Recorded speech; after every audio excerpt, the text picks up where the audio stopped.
sea, ¿tú aplicarías ese mismo sistema para tus clases particulares o aplicarías un sistema diferente para saber más o menos en qué nivel la persona está?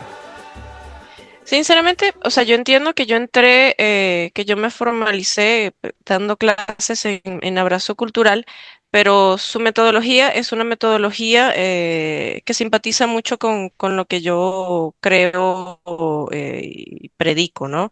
Yo en Abrazo Cultural nosotros trabajamos con materiales que están hechos por los mismos profesores y que tienen nuestras referencias, ¿no? Quien aprende español no solamente va a hablar de España, vamos a hablar de Colombia, vamos a hablar de Guatemala, de El Salvador, ¿no? Siempre vamos a tener ese enfoque y de la misma forma lo hago yo también en mis clases, entonces ese tipo de pruebas diagnósticas terminarían siendo las mismas, o sea, serían las mismas que yo usaría. Súper, me gusta eso. Cuando tú organizas tus clases particulares, eh, ¿las organizas por el año completo o tienes ya te guías de las estructuras que tienes por la Abrazo Cultural? Me dijiste que se Ujú, llamaba, ¿no? ¿Te guías sí. por eso, por el Abrazo Cultural o creas algo desde cero tú? Ah, está buena esa pregunta, porque en la actualidad en redes sociales vemos como cursos de aprende inglés en 2 meses, aprende tal cosa en 3 meses. A mí me parece así, yo no creo en ese tipo de sistemas, me parece que el aprendizaje de un idioma es muy particular, depende mayormente del estudiante, también el incentivo que él tenga para aprender, qué tanto le gusta el idioma, ¿no? Y qué tanto él se relaciona con él. Entonces, yo no parto de tiempos, así, yo no tengo esa estructura. Los materiales que yo tengo un mínimo de tiempo para usarlos, ¿no? Ok, No sé, un nivel uno, yo puedo decir, bueno, en un año, es en 2 semestres viendo clases, 2 clases semanales, podríamos finalizarlo, podríamos hacer una prueba, ¿ok? Y vemos si realmente todo lo que fue dado, tú tienes esas habilidades, ya las manejas bien, ¿sí? Hay casos especiales, por lo menos ahora tengo 2 alumnas que ellas son profesoras universitarias y ellas van a ser eh, van a ir a Chile y ellas van a presentar su trabajo investigativo de doctorado en Chile, ¿no?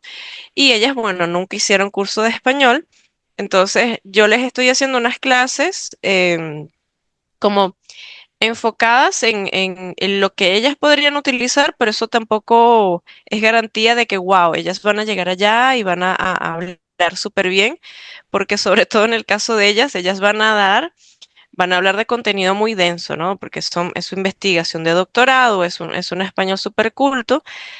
Pero bueno, en el caso de ellas, yo estoy dándoles como unas clases bien que les permitan estar muy bien en la pronunciación, que permitan por lo menos tener algunas conversaciones básicas y esas sí las diseñé para ellas, ¿no? ok. También siendo muy sincera en lo que podrían llegar a ser porque de verdad que eso de aprende español en 2 semanas, 3 semanas, ya tú vas a hacer esto y aquello, a mí me parece un poco ingenuo. Me parece muy ingenuo Sí, pensar sí, en sí. eso. Me parece que el camino de los idiomas es infinito. Incluso cuando yo tengo estudiantes nuevos y siempre me hacen esa pregunta como, ¿en cuánto tiempo crees tú que yo pueda aprender? ¡Wow! Exacto. Yo tengo 7 años aprendiendo portugués y yo siempre aprendo más, o sea, siempre aprendo y yo hablo y me relaciono y trabajo con brasileños, vivo sola, o sea, ¿qué quiero decir con esto? Que me ha tocado hablar con abogados, con gente para alquilar un apartamento, o sea, me ha tocado hacer Exacto. ese tipo de cosas complejas y yo sigo aprendiendo, o sea, y yo sigo aprendiendo, o sea, jamás, para mí no hay un tope en la lengua. Estoy de acuerdo contigo. Creo que ahí, yo también parto a una persona que me dijo, Roger, ¿cuánto tiempo me tomaría a mí para yo lograr hacer esto? Bueno. Depende. Si quieres fortalecer una habilidad, sí, yo te podría decir que en cierto tiempo tú puedes desarrollar una habilidad, pero de tener fluidez en un idioma, toda la vida, es toda la vida, porque hay diferencias. Una diferencia mía de los estudios que he estado haciendo es que el nativo está experimentando el idioma en diferentes situaciones diariamente, Sí, constantemente. exacto, Tú no, exacto, tú la estás exacto. viviendo en 2 horas, 1 hora, 2 veces a la semana. Es totalmente diferente, ¿no? Y te estás permitiendo también expresarte en ellas, en esa situación, en esos idiomas. ¿Ves esto? Yo creo que también el idioma además de ser hablado, es a través del cuerpo, del lenguaje corporal. Te ayuda mucho a expresarte y conectar con esa cultura, porque los gestos cambian. Hay unos gestos que son más visibles, por ejemplo, en Italia o algunos lugares de Estados Unidos o en Francia, que son representan mucho a la cultura, pero en otros países no, como en Latinoamérica, hay muchos gestos que son similares entre países latinoamericanos. Sin embargo, hay, ¿cómo se dice eso? Idiosincrasias que se van visualizando poco a poco a medida que tú vas interactuando con la persona. Pero sí, estoy totalmente de acuerdo contigo. Sí, sí, sí, totalmente. Y es eso, ¿no? La cantidad de países también que lo hablan. Yo también le digo a mis alumnos, yo soy una curiosa de los idiomas, yo tengo amigos mexicanos, colombianos, argentinos y yo consumo cosas de todos esos países y siento que tengo como muchas referencias, ¿no?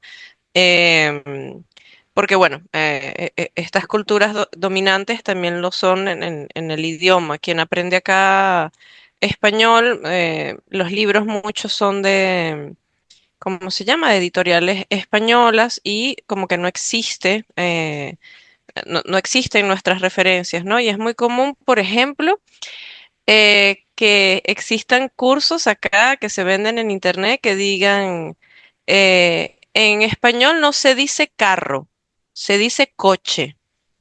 Y yo digo, wow, entonces Venezuela está muy mal, ¿no? Porque, y Sí, Argentina también está muy mal porque dicen auto, creo. Entonces, yo siempre menciono eso porque aprendes un idioma pero de lo que se habla en un lugar en específico. Entonces, es eso. Nos vamos alimentando poquito a poquito de un montón de cosas, ¿no?